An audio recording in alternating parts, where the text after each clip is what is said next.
Muy bien, en este video veremos cómo resolver un sistema de ecuaciones utilizando el método numérico de Newton-Raphson. Hay que aclarar que utilizamos el método numérico Newton-Raphson debido a que estas ecuaciones son no lineales. Si fuesen lineales, podríamos utilizar los métodos clásicos de suma y resta, sustitución, etc. Pero debido a que son altamente no lineales, es decir, con funciones seno, coseno, funciones trigonométricas, es necesario hacer uso de un método numérico, como lo es el método Newton-Raphson. Este video se puede ver de forma aislada, como simplemente ver cómo se aplica el método numérico de Newton-Raphson, o bien se puede ver en conjunto con el video anterior del curso de análisis y síntesis de mecanismos, donde sabemos que estas ecuaciones, estas cuatro ecuaciones, F1, F2, F3, F4, que al igualarlas a cero y al saber cuáles son las variables independientes o bien las incógnitas, podemos ponerlas en forma de función. Son nuestras cuatro ecuaciones y por eso es nuestro sistema 4×4. Serían estas cuatro ecuaciones y nuestras cuatro incógnitas serían θ3, θ4, θ5 y la variable S6. Estas ecuaciones, ¿de dónde salieron? Vamos a recapitular un poco. Salieron de nuestro mecanismo. Nuestro mecanismo consiste en dos lazos cerrados. Un lazo cerrado formado por estos vectores y otro lazo cerrado formado por estos otros vectores. Desarrollamos las ecuaciones vectoriales, obtuvimos dos ecuaciones de cada ecuación vectorial, es decir, de dos ecuaciones vectoriales obtuvimos cuatro ecuaciones escalares, 1, 2, 3, 4. Sabíamos algunos datos, que θ1 era igual a 0, que θb1 igual a 90 grados, debido a que son ángulos fijos. Y estas identidades ya las conocemos, simplemente las aplicamos. Sabemos cuáles son las variables de nuestro mecanismo, casi todos los ángulos y la distancia S6 que pertenece al par prismático. Ahora bien, como incógnitas tengo las mismas excepto θ2, que es nuestra variable de entrada, es decir, es nuestra variable conocida. Si bien sí está variando con el tiempo, es un valor que yo siempre voy a conocer. Entonces, como ya vamos a aplicar el método de Newton-Raphson, es necesario establecer ahora sí los valores, cuánto vale A1, cuánto vale A2, etc. Entonces, para este problema ya vamos ahora sí particularizar. Lo estuvimos resolviendo de una manera un tanto general, pero ya hay que particularizar y resolver este siguiente ejemplo. A1 es igual a 6 pulgadas, A2 1.5, A3 10.5, A4 es igual a 5 y A5 en efecto es igual a 1.5 también. Después las restantes, B3 es igual a 7 pulgadas, C3 es igual a 2 pulgadas y me falta una, B1 es igual a 7 pulgadas. Estos ya son datos que yo siempre voy a conocer de mi mecanismo. ¿Cuánto miden los eslabones? Ok. Entonces, aquí es donde sí tenemos que aclararlo y remarcarlo inclusivemente. θ2, ya lo repetimos, es nuestra variable conocida. ¿Y cuánto vale? Si es que la conocemos, pues en esta posición vale 180 grados, lo dijimos en el video anterior. 180 grados. Si bien nuestro mecanismo se está moviendo, es como si yo le hubiese tomado una fotografía. Y en esta posición, θ2 pasó por 180 grados. En esa posición en particular es donde lo voy a analizar. Evidentemente, como ya se imaginan, hay que conocer todos los ángulos, es decir, teta 2 igual a 181, 182, 183, etcétera, los 360 grados, y así conocería en cualquier parte que esté mi eslabón motriz, conozco cómo está configurado todo el mecanismo, y a eso lo conocemos como el análisis de posición de mi mecanismo. Y les recuerdo que esto es el paso más complicado. Una vez que se obtiene esto, el análisis de velocidad y aceleración son relativamente sencillos. Ahora vamos a recordar de qué nos habla el método de Newton-Raphson. Es necesario ponerlo en este punto. El método de Newton-Raphson lo uso para conocer mis variables, es decir, mis incógnitas. Y mis incógnitas las voy a agrupar en un vector x, n más 1. Ahorita explicamos qué significa cada subíndice, etc. xn menos el jacobiano, que es una matriz muy particular, evaluado en esas incógnitas. Ahorita vemos qué onda. Y multiplicado por el vector función, evaluado en las incógnitas, o en esos valores de las incógnitas. Esto es lo que nos dice el método de Newton-Raphson, que las variables en una iteración adelante es igual a las variables en la iteración actual, que yo ya conozco los datos o los valores, y ahorita me explico, menos la matriz jacobiana evaluada en esos valores que ya conozco, inversa de esa matriz, multiplicada por el vector función. Y ahora sí, vamos a ver qué es cada cosa. El vector función no es otra cosa, y ahorita lo voy a poner como simple x sin subíndice, que un vector en donde están todas mis funciones. Función 1 de x, función 2, función 3 y función 4.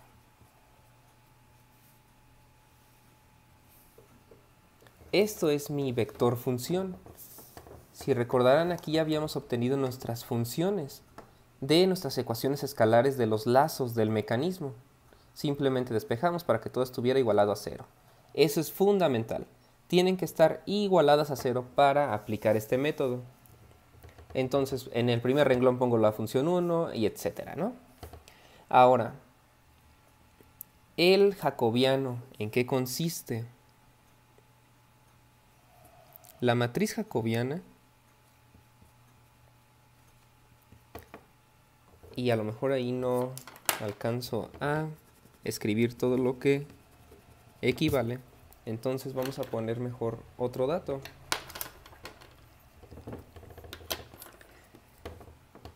El vector x, así sin subíndice, no es otra cosa que nuestras incógnitas, es decir, teta 3, teta 4, teta 5 y S6. Ojo, por eso les digo, si fuese un lazo, solamente tendríamos dos incógnitas, teta 3 y teta 4, por ejemplo, para un mecanismo 4 barras. Y este vector sería de 1 por 2, así de simple. Y aquí también habría solamente dos renglones, porque tendríamos dos ecuaciones escalares. O sea que se simplifica bastante, es por eso que iniciamos analizando un mecanismo de dos lazos.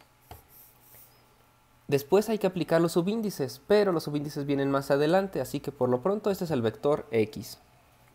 Y ahora sí, la matriz jacobiana, ¿qué significa?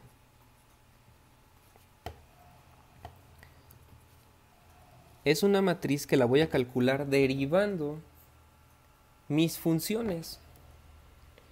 Y las tengo que derivar parcialmente y en orden. Vean cómo es la secuencia: derivar la función 1 con respecto a x1. ¿Cuánto es x1? Teta 3. Derivar mi función 1 con respecto a teta 3.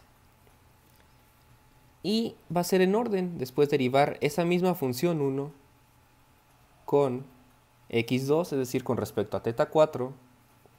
Así hasta derivar mi función n con respecto a xn. En este caso n es igual a 4, si pueden observar aquí. Y no confundir esta n, que representa de qué tamaño son estos vectores, a esta n, porque esta n es el subíndice que depende del método de Newton-Raphson. Es decir, son las iteraciones. Aquí iría en la iteración 0 y aquí 0 más 1 en la iteración 1, un paso adelante. Esos son conceptos simplemente de métodos numéricos. Después va a ser la función 2 con x1 y así, hasta la función n con respecto a x1. Continuamos con esto y aquí me quedaría la función, aquí es la función 1, disculpen. Y aquí es la función 2 con respecto a la última variable, xn.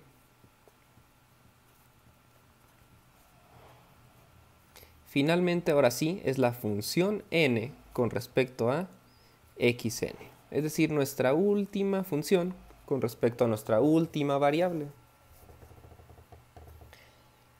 ¿Y ahora qué más? Así es como preparamos nuestro método Newton-Raphson.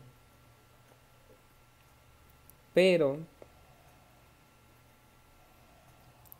lo que sigue es ya simplemente sustitución, hacer muchos cálculos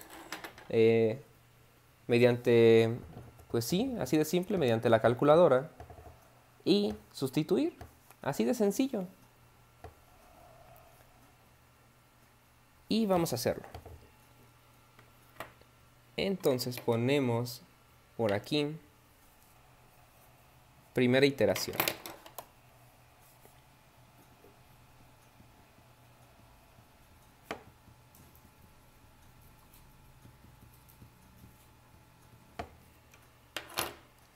Y en la primera iteración nosotros tenemos que asignar unos valores iniciales a nuestras variables. Ya sé que no conocemos sus valores verdaderos, pero hay que iniciar con una aproximación. Si dibujamos el mecanismo más o menos a escala, más o menos bien dibujado, podremos intuir a qué ángulos nos referimos y a qué distancia se refiere ese 6. Aquí, por ejemplo, yo decido la primera iteración y yo decido que valga, y ahora sí lo pongo y lo voy a poner de esta forma, en modo horizontal. X, subíndice ¿cuál? Es la primera iteración. La primera iteración es la iteración 0. Es decir, mis valores teta 3 en la iteración 0, teta 4 en la iteración 0, teta 5, iteración 0, S6, iteración 0. ¿Cuánto valen? Según mi aproximación, y esto lo pueden hacer al tanteo, nada más no elijan valores raros, valores extraños. Si de casualidad le atinan a una posición singular del mecanismo, evidentemente esto no va a funcionar. Si ponen unas aproximaciones o unos valores iniciales muy raros, muy extraños, es probable que por muchas iteraciones que hagan del método Newton-Raphson no converja, es decir, no resuelva el sistema de ecuaciones, así que cuidado con eso. Hay que dar aproximaciones lógicas, o valores iniciales lógicos, mejor dicho. Yo voy a dar 40 grados aquí, 90 grados a teta 4, a teta 5 le voy a dar unos 60 grados, y a ese 6, ¿como qué valor le daré? Vean, 6, 5, todo en pulgadas, el máximo es 10, el mínimo es 1.5, más o menos en ese rango tendríamos que estar, le voy a poner 6 pulgadas. Y hay que ver que cada variable va con sus unidades. Evidentemente aquí lo pude haber puesto en radianes, que es lo mejor, y es lo formal, y es el resultado que vamos a obtener. Pero lo puedo poner directamente en grados. grados porque son ángulos y distancia en pulgadas, ya que los datos de entrada el problema me los dio en pulgadas, así que ¿para qué cambiar? Ya estamos dentro de la primera iteración. Hay que calcular el vector. Vean, ¿qué necesitamos? El vector x, el vector f y el jacobiano. Pues simplemente los calculamos. El jacobiano no lo había calculado, de hecho. Tendría que haberlo calculado antes de la primera iteración, pero no hay problema. Tenemos por aquí el jacobiano de x. Y ya sabemos que son puras derivadas. Entonces, la derivada de la función 1 con respecto a teta 3, vean, este se va, A1 se va, este término también, y aquí hay teta 3, sería menos A3 seno de teta 3. Entonces lo ponemos menos A3 seno de teta 3. Y a lo mejor no va a caber ahí. O espero que sí. Después puedo ir al paso que yo quiera. Voy a ir por renglones, perdón. Ahora la función 2 con respecto a teta 3. Función 2 con respecto a teta 3. Este término se elimina y quedaría A3 coseno de teta 3. A3 coseno de teta 3. Ahora la función 3 con respecto a teta 3. Ese término se elimina y me quedan estos dos términos.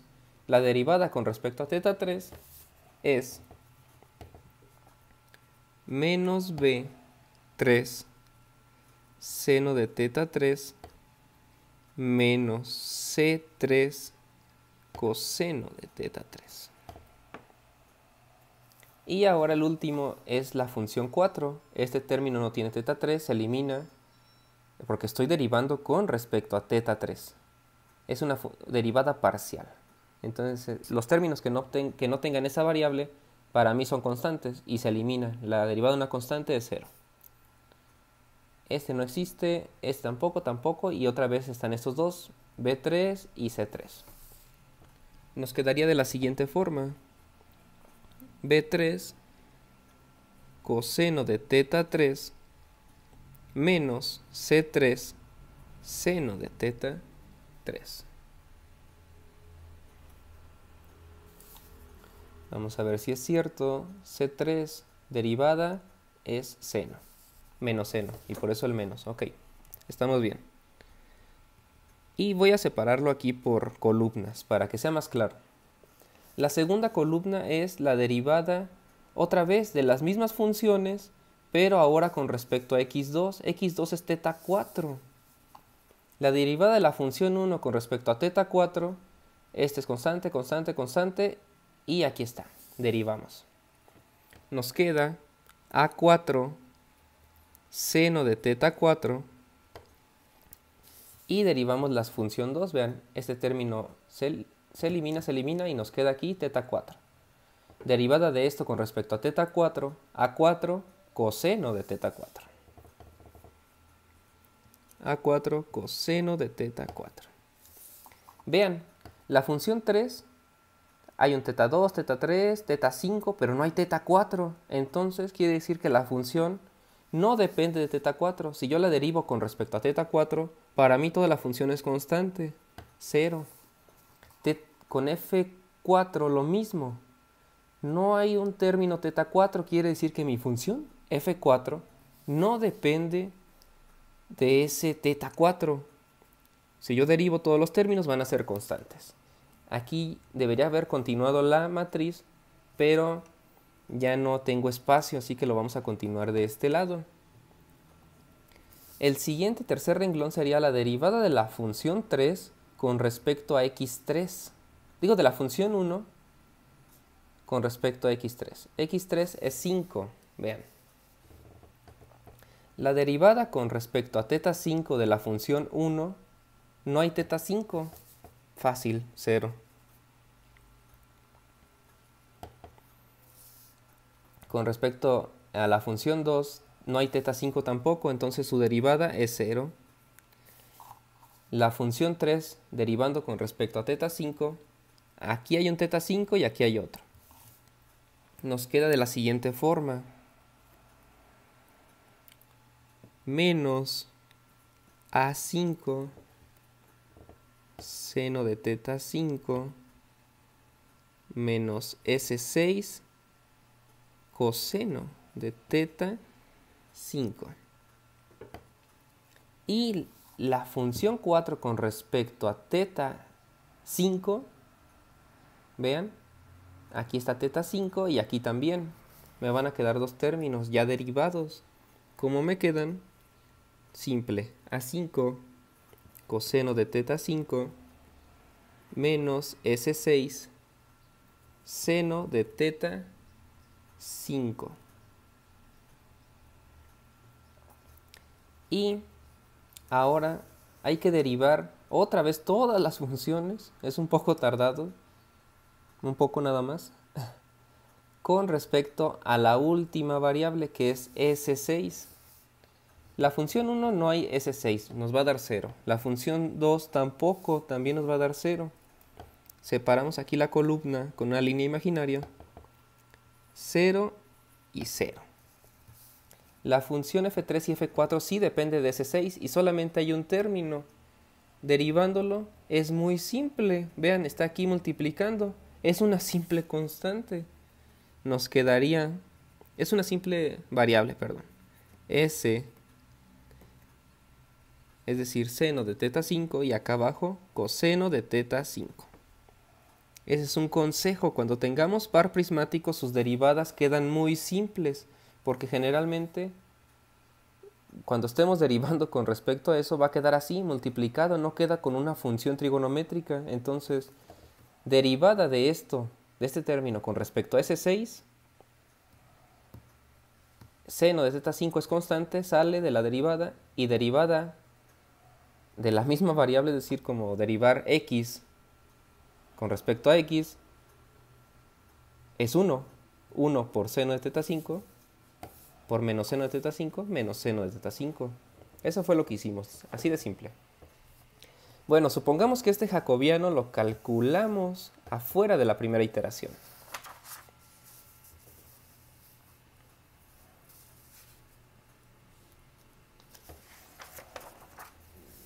Y vamos a ver.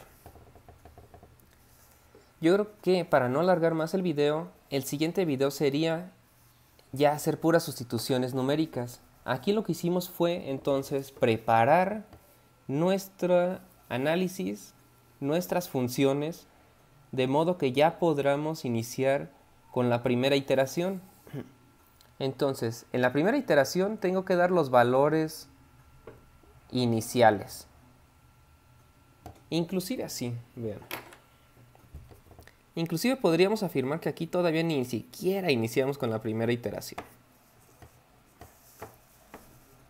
Preparamos todo nuestro sistema para adentrarnos en el método Newton-Raphson. Tenemos nuestros valores que nos dicta el problema o que nosotros medimos del mecanismo. ¿Para qué posición vamos a aplicar esto? Es muy importante. ¿Para qué posición de entrada? Y acomodar nuestro jacobiano, explicar cuáles son nuestro vector función, nuestro vector variable, y dar nuestra primera aproximación, nuestros valores iniciales de las variables, inicializarlas en algo. Y yo las inicialicé en estos valores, pero alguien pudo haber dicho 30 grados, 70, 80, etc. Eso ya depende de cada quien. Pero al hacer unas 3, 4 iteraciones, todos nos vamos a acercar a la solución correcta. De eso se trata. Y simplemente calculamos nuestro jacobiano, derivando cada función con respecto a su variable. Entonces, para no alargar de nuevo este video, en el siguiente, ya ahora sí haremos 2 iteraciones al menos.